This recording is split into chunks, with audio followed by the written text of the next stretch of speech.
दोस्तों नमस्कार। दोस्तों राहुल गांधी के साथ पूरा विपक्ष मिलकर देश के खिलाफ एक बहुत बड़ा षड्यंत्र रच रहे हैं। ये मैं नहीं, भारतीय जनता पार्टी के प्रवक्ता और सांसद संबित पात्रा ने बाकायदा प्रेस कॉन्फ्रेंस करके पूरे विपक्षी पार्टियों पर आरोप लगाए। उनका दावा है कि जिस तरह से राहुल गांधी वोटर लिस्ट पर SIR पर सवाल उठा रहे हैं, ये सारे फर्जी दावे पहले की तरह इसी तरह उन्होंने आरोप लगाए जैसे पहले कई मामलों में राहुल गांधी आरोप लगा चुके हैं। लेकिन इस बार राहुल गांधी का षड्यंत्र बहुत खतरनाक है और वो देश के लिए भी घातक सिद्ध हो सकता है। संबित पात्रा का दावा है कि जिस तरह से ये राहुल गांधी SIR के मुद्दे पर फर्जी करके और जनता को सड़कों पे उतारकर दंगे के लिए उकसा रहे हैं, ये बांग्लादेश, श्रीलंका और अफगानिस्तान की तरह भारत में भी सरकार का तख्तापलट करने का षड्यंत्र कर रहे हैं। संबित पात्रा ने जब प्रेस कॉन्फ्रेंस करके ये दावे किए, उसके बाद भारतीय जनता पार्टी के प्रवक्ता जो प्रदीप भंडारी हैं, उन्होंने एक्स पर राहुल गांधी की बिहार की जो यात्रा है उसका एक नक्शा जारी किया। उस नक्शे को यदि आप गौर से देखेंगे तो आप ये देखेंगे कि ये जो यात्रा है ये केवल उन्हीं सीटों पर यानी उन्हीं विधानसभा क्षेत्रों में होकर निकलेगी जहां RJD को पहले से ही बड़ी संख्या में वहां वोट मिले थे और खास तौर पर ये मुस्लिम बहुल एरिया है जहां ये यात्रा निकलेगी। इस नक्शे को यदि आप बिहार के गौर से देखेंगे तो आप देखेंगे कि ये सभी सीटें बॉर्डर से लगी हुई है, यानी बिहार का बॉर्डर जिसको सीमांचल बोलते हैं उस एरिया से लगा हुआ है। और ये वो एरिया है जहां पिछले काफी अरसे से खास तौर पर रोहिंग्या और बांग्लादेशियों को यहां बसाया गया है। जब यहां RJD की सरकार रही है यानी लालू का शासन रहा है, बड़ी संख्या में यहां घुसपैठियों को वोटर लिस्ट में आधार कार्ड उनका और बाकी सब चीजों में उनके नाम ऐड किए गए। अब जब SIR के कराने की बात चुनाव आयोग ने की है तो यह केवल इसीलिए विरोध हो रहा है, अब इस नक्शे से साफ जाहिर हो रहा है। आप राहुल गांधी की प्रेस कॉन्फ्रेंस याद करिए जो उन्होंने चुनाव आयोग पे आरोप लगाए थे। देश के अंदर कई व्यक्तियों के दो जगह वोट हैं, निश्चित रूप से हैं। जैसा आपको 2-3 उदाहरण देखने के मिले जो राहुल गांधी ने उदाहरण रखे जब वो लोग मीडिया में सामने आए और उन्होंने अपने सोशल मीडिया पर के जरिए वीडियो डाली। उन्होंने बताया कि एक लखनऊ का लड़का, वो लखनऊ में वोटर है, नौकरी करने के लिए मुंबई जाता है, वहां अपनी वोट बनवाता है, फिर वो वहां की वोट काटने के लिए एप्लीकेशन देता है, फिर वो बेंगलुरु चला जाता है, तो बेंगलुरु जाता है तो वहां वोट बनाता है, लेकिन वो वोट एक ही जगह डाल रहा है। अब इस तरह से देश के अंदर लाखों लोग होंगे जिनके 2 जगह वोट होंगे। मैंने भी कहा, मेरा भी गांव में वोट बना था, फिर मेरा शहर में आ गया हूं तो शहर में बन गया है, लेकिन मैंने गांव वाला वोट कभी नहीं डाला और उसको काटने के लिए एप्लीकेशन भी दे चुका हूं। तो अब मेरा 2 जगह नाम हो सकता है क्योंकि गांव की लिस्ट है, प्रधान के चुनाव में वहां मेरा नाम है, लेकिन जब विधानसभा या लोकसभा के चुनाव आते हैं तो मैं एक ही जगह वोट डालता हूं। अब इसमें खास बात यह कि राहुल गांधी ने जितने भी उदाहरण रखे वो सब हिंदुओं के थे। तो क्या राहुल गांधी ये प्रूव करना चाह रहे थे कि इस देश में अगर कोई फर्जीवाड़ा करता है, अगर इस देश में फर्जी वोटर लिस्ट में नाम किसी का ऐड है तो वो केवल हिंदू है? इस देश के जितने मुसलमान हैं वो सब ईमानदार हैं, उनके नाम पर कोई फर्जीवाड़ा नहीं है। पहली बात तो ये पॉइंट की बात। दूसरा, आपको बता दूं कि जो प्रदीप भंडारी नक्शा दिखा रहे हैं, आप उस नक्शे को जैसे मैंने कहा एक्स पर है, उसे गौर से देखेंगे तो आप पाएंगे कि उस नक्शे में आप अगर गौर से देखेंगे तो आप उसमें देखें कि कहां इनकी यात्रा निकलेगी। बिहार में किशनगंज जहां 68% मुस्लिम है, कटिहार 43 मुसलमान है, अररिया 41% मुस्लिम एरिया है, मुस्लिम रहते हैं, कम्युनिटी है, पूर्णिया 37%।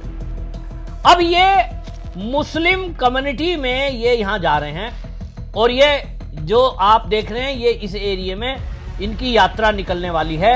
ये पूरा षड्यंत्र दिखाई दे रहा है कि ये तैयारी क्या कर रहे हैं। इसीलिए जो संबित पात्रा ने बैठक अपनी की और उसमें जो आरोप लगाए उसमें दम दिखाई दे रहा है, क्योंकि इनका फोकस केवल मुस्लिम वोटर पर है। पहले सीए के मुद्दे पर सड़कों पे उतारना चाहते थे, वो फ्लॉप हो गया, क्योंकि सरकार ने अच्छे से बताया कि भाई एक भी मुसलमान की नागरिकता नहीं जाएगी। फिर किसान आंदोलन के सहारे भी हमने देखा बहुत सारे मुस्लिम वो पगड़ी डाल के सिख बने हुए थे वो मुसलमान। जब ऐसी वीडियो फोटो सामने आ गई कि वो नमाज पढ़ रहे हैं तो पोल खुली, क्योंकि कोई सरदार नमाज नहीं पढ़ता, तो पोल खुली कि वो तो फर्जी वेश धारण करके कांग्रेस के ही कार्यकर्ता किसान आंदोलन में फर्जी रूप से किसान बन के बैठे हैं। षड्यंत्र का खुलासा हुआ तो सरकार ने अकलबंदी दिखाई और मोदी जी ने 3 कृषि बिल वापस ले लिए। अगर वो नहीं लिए होते तो जिस तरह से दिल्ली को घेर के बैठे थे, पूरी प्लानिंग थी कि अगर पुलिस ने बल का प्रयोग किया तो ये उन पर पलटवार करेंगे, जैसा लाल किला कांड में हुआ भी था। अगर गलती से पुलिस गोली चला देती, पिट रही थी तो गोली चलाना चाहिए था, नहीं चलाई। अगर चला देती और एक भी किसान मर जाता, किसान के वेश में नकली लोग थे लेकिन उसमें कोई असली भी थे, तो ये पूरे देश में घूमकर राहुल गांधी इसी तरह प्रचार कर रहे होते कि मोदी किसान विरोधी है, देखो जी किसानों पे गोली चलवा दी। और ये तो बिना मारे भी कह रहे हैं 700 किसान मर गए, 700 किसान मर गए, आपने देखा होगा। अब ये एसआईआर के मुद्दे पर जो बिहार की जो इनकी यात्रा है, उस यात्रा को आप देखिए, भोजपुर, सारण, पश्चिम चंपारण, सिवान, पूर्वी चंपारण, यहां आप देखें सीतामढ़ी 21% वहां मुस्लिम है, दरभंगा 27%, सुपौल 19%, और इस तरह से ये अररिया और ये सीमा कटिहार होते हुए ये पूरा उस एरिया में जा रही है, नवादा, गया, औरंगाबाद, रोहतास, ये पूरा सीमांचल एरिया को ये कवर कर रहे हैं। क्या कारण है भाई?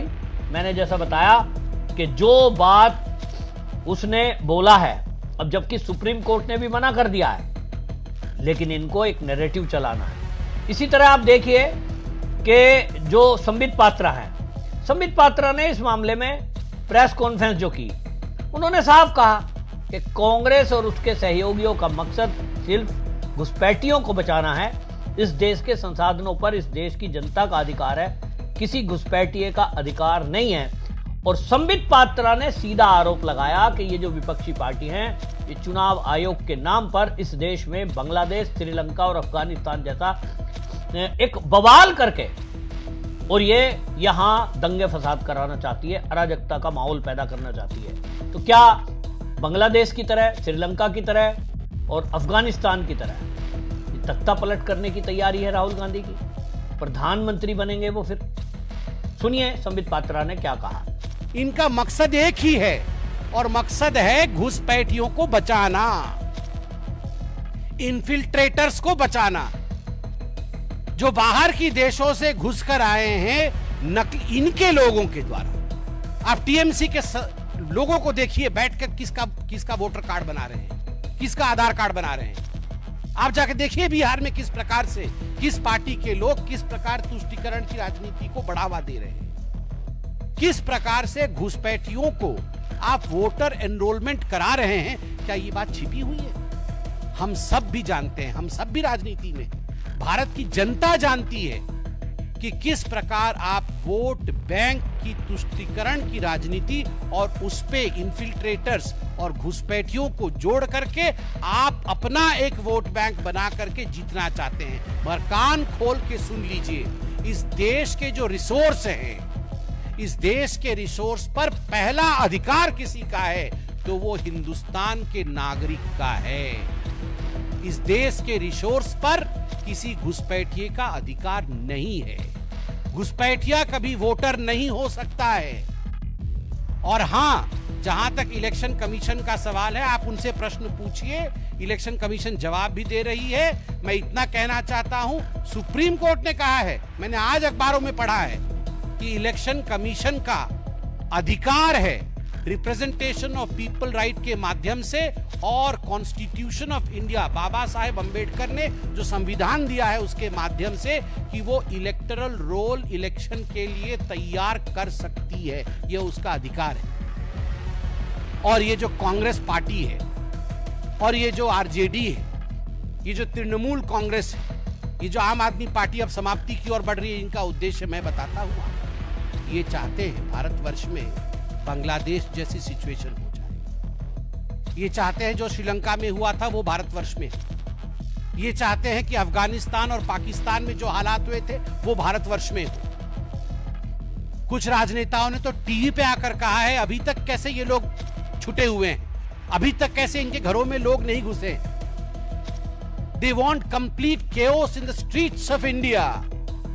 They want Indian people to be barbaric. वो चाहते हैं कि भारत के लोग हिंसा पे उतारू हो जाए, सड़क पे आ जाए, मार काट मचे और उसमें ये फायदा हो।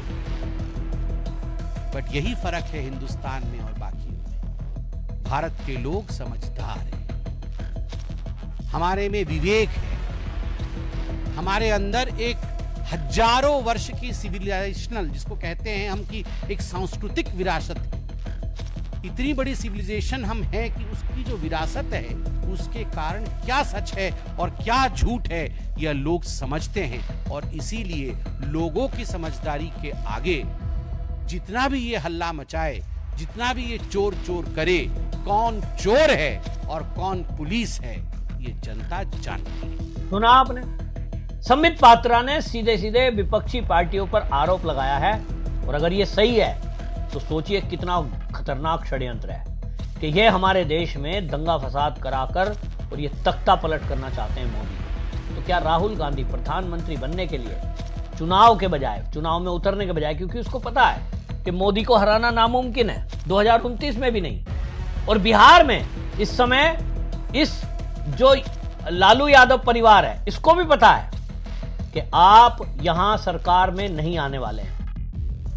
देश के युवाओं को, अगर मैं बिहार के युवाओं की बात करूं, पत्रकारों की बात करूं, उनसे पूछते हैं क्या तेजस्वी यादव सीएम आपको लगता है कि बनना चाहिए? लोग कहते हैं साहब जंगल राज भूले थोड़े ही हैं, अभी आज सोशल मीडिया का जमाना है, सब जंगल राज याद है। और ये सारा कुछ जो चल रहा है इसमें इनको लग रहा है कि ये अगर सरकार मोदी सरकार रही तो जो हमने 70 साल मेहनत की है कि यहाँ पाकिस्तानियों को बसाया, यहाँ बांग्लादेशियों को बसाया, यहाँ रोहिंग्याओं को बसाया, और यहाँ हम तो सरकार चलाते आए हैं, राज्यों में और केंद्र में सरकार बनाते आए हैं। तो मोदी हमारी मेहनत पर पानी फेर रहा है, क्योंकि मोदी जी ने साफ साफ कह दिया।